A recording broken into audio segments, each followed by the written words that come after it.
Hello guys, આજે આપણે ધોરણ 12 માટે જે પાઠ્યપુસ્તક છે તે પાઠ્યપુસ્તક અંતર્ગત યુનિટ 8 રીડ 2 ના અંતર્ગત પાઠ્યપુસ્તકમાં આપવામાં આવેલું પેજ નંબર 89 પર જે એક્સરસાઇઝ આપવામાં આવેલ છે V5 તે આજે આપણે જોવા જઈ રહ્યા છીએ. વિદ્યાર્થી મિત્રો, આ એક્સરસાઇઝ ખૂબ જ મહત્ત્વની છે. એટલા માટે મહત્ત્વની છે કે આપણને સામાન્યપણે માત્ર પ્રશ્નોના જવાબ જ નથી લખતા, પરંતુ આપણે વાતચીત દરમિયાન અંગ્રેજી ભાષાનો ખાસ ઉપયોગ કરીએ છીએ. એના સાથે સાથે આપણા માટે સેક્શન ઈ આખો સંપૂર્ણપણે આપણી પોતાના ભાષામાં લખવાનો હોય છે. દાખલા તરીકે એસે હોય, પછી કોઈ ડેટા આપવામાં આવેલો હશે, ઇન્ફોર્મેશન ટ્રાન્સફર આપવામાં આવેલો હોય, ઈમેલ હોય, રિપોર્ટ હોય કે પછી એપ્લિકેશન હોય. તો વિવિધ જે બાબતો છે વિદ્યાર્થી મિત્રો, તે આપણી પોતાની ભાષામાં લખવાનો હોય છે. અને એ લખવા માટે આપણને correct use of words, the correct use of form of the words should be known by us. કે જે શબ્દો છે એ શબ્દનો યોગ્ય તે સ્વરૂપ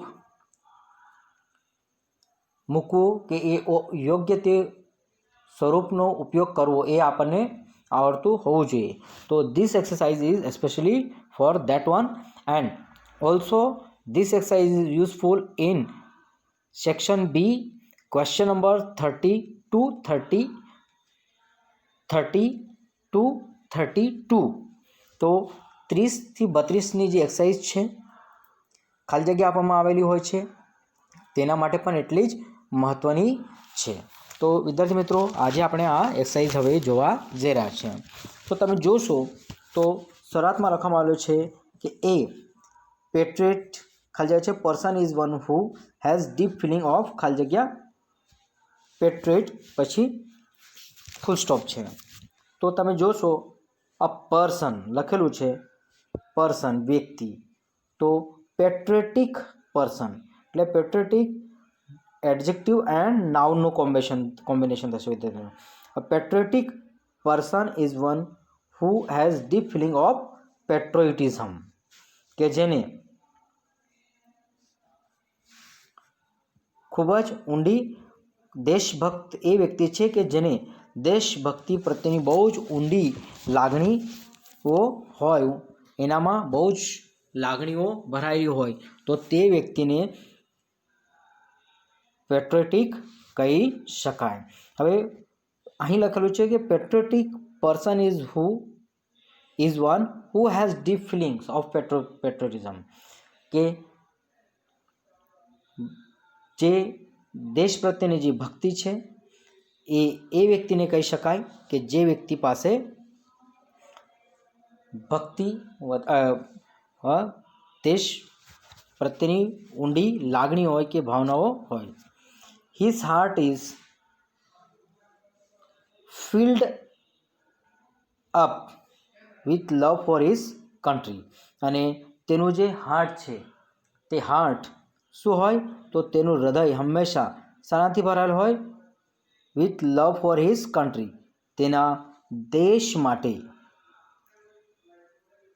જે કન્ટ્રી છે એ કન્ટ્રી માટે એના હૃદયમાં ખૂબ ઊંડાણપૂર્વક પ્રેમ ભરાયેલું હોય. અર્થાત એના હૃદયમાં હંમેશા એના દેશ માટેનો પ્રેમ હોય.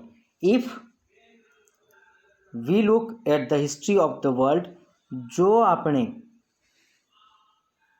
દુનિયાનો ઇતિહાસ જોઈએ તો we find that noble heroes are those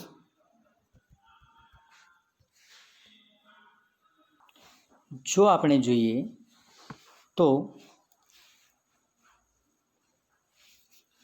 if we look at the history of the world, જો આપણે દુનિયાનો ઇતિહાસ જોઈએ તો we find that the noble heroes are those, કે નોબલ હીરો તે લોકો છે who have tried to do well to their country, કે જે લોકોએ અહીં તેમના દેશ માટે સારું કાર્ય કરેલું હોય। તો વિદ્યાર્થી મિત્રો તમે જોશો તો અહીં હેવ આવેલો છે એટલા માટે તમે જોશો તો ટ્રાયનું શું થશે?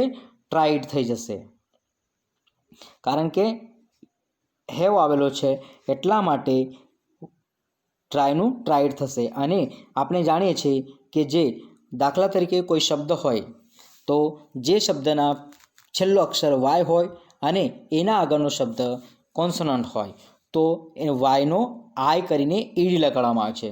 તો અહીં હેવ પછી શું બનશે વિદ્યાર્થી મિત્રો? ટ્રાઇડ થશે, અર્થાત હુ have tried two do well to their country, કે જેમણે પોતાના દેશ માટે સારું કાર્ય કરેલું હોય।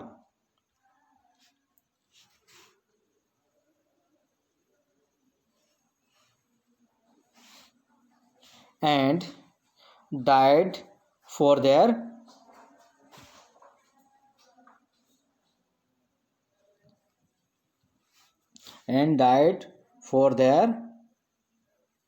kids and kin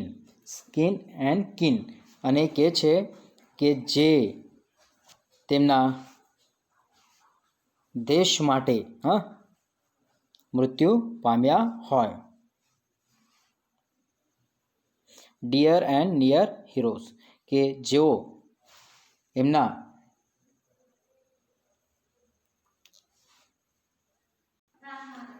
who have died for it when the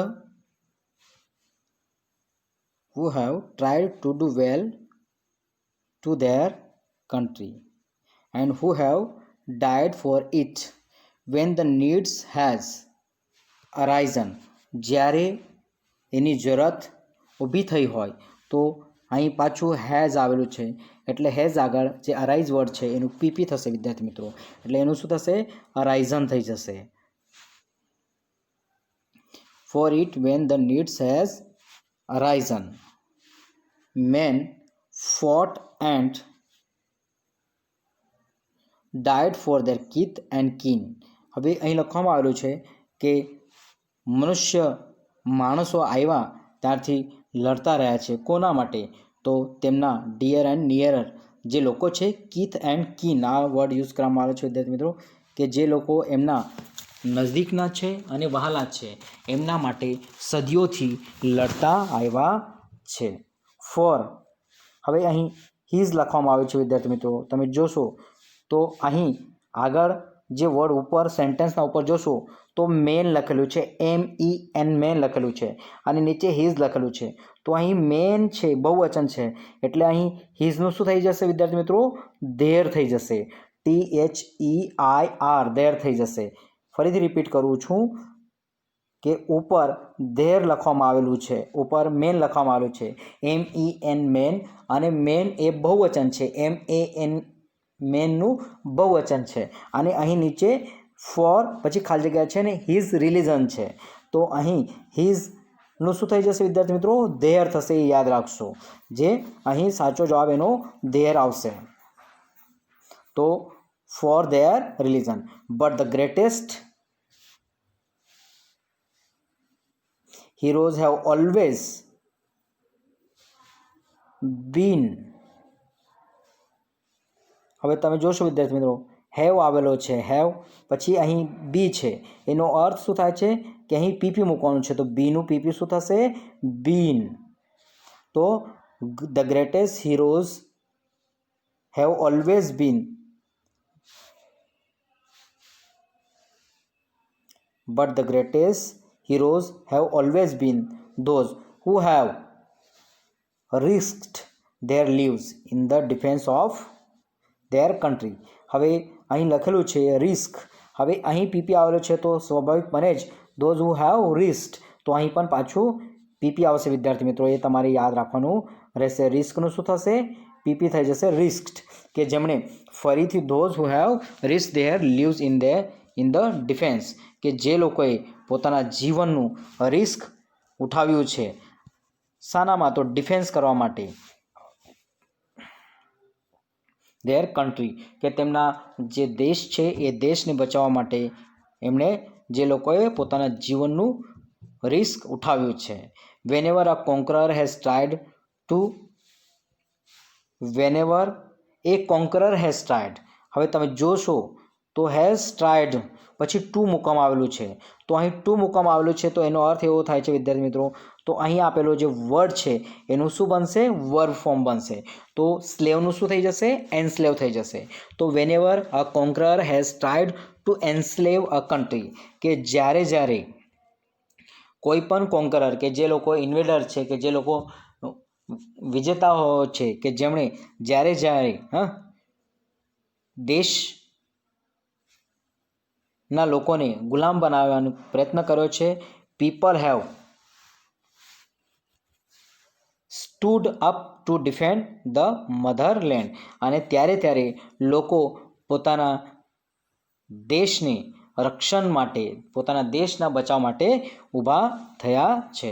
તો અહીં પાછું હેવ આપવામાં આવેલું છે વિદ્યાર્થી મિત્રો, તો હેવ પછી અહીં સ્ટેન્ડ આપેલું છે, તો એનું શું થઈ જશે, એનું પીપી ફોર્મ તૈયાર થઈ જશે, તો એનું પીપી ફોર્મ શું થશે, સ્ટૂડ થશે.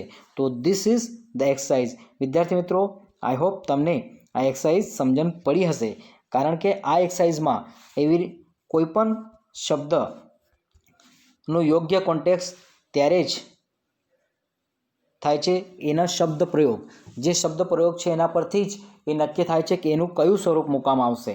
તો વિદ્યાર્થી મિત્રો, તમારે એ યાદ રાખવાનું છે, હેવ પછી હંમેશા પીપી ફોર્મ જ આવે છે, અને જો સમજો હેવ આપેલો હશે અને પછી આ રીતે બી આપી દીધેલું હશે, તો બીનો અર્થ એવો થાય છે કે ત્યાં કોઈ ટુ બી ફોર્મ હશે અથવા તો એનું પીપી મૂકવામાં આવશે. પરંતુ અહીં હેવ આપેલું છે, પૂર્ણ વર્તમાન કાળનું આપવામાં આવેલું છે ટુ બીનું ફોર્મ, તો અહીં આગળ બી આપેલું છે, તો બીનું બીન થશે, એ ક્રિયાપદ છે. તો આ રીતે વિદ્યાર્થી મિત્રો કે this exercise is very logical. આ એક્સરસાઇઝ બહુ જ તાર્કિક રીતે સોલ્વ કરવાની હોય છે, કારણ કે આ તાર્કિક રીતે સોલ્વ કરેલી જે એક્સરસાઇઝ છે એનામાં આપણને બહુ જ એક્યુરસી ધ્યાન રાખવાની હોય છે. આઈ હોપ તમને આ એક્સરસાઇઝ સમજણ પડી હશે. જો નહીં સમજણ પડી હશે તો તમે મને ફોન પણ કરી શકો છો, અને એના સાથે શું કરી શકો છો, કમેન્ટ બોક્સમાં પણ કમેન્ટ કરી શકો છો. Till then, thank you.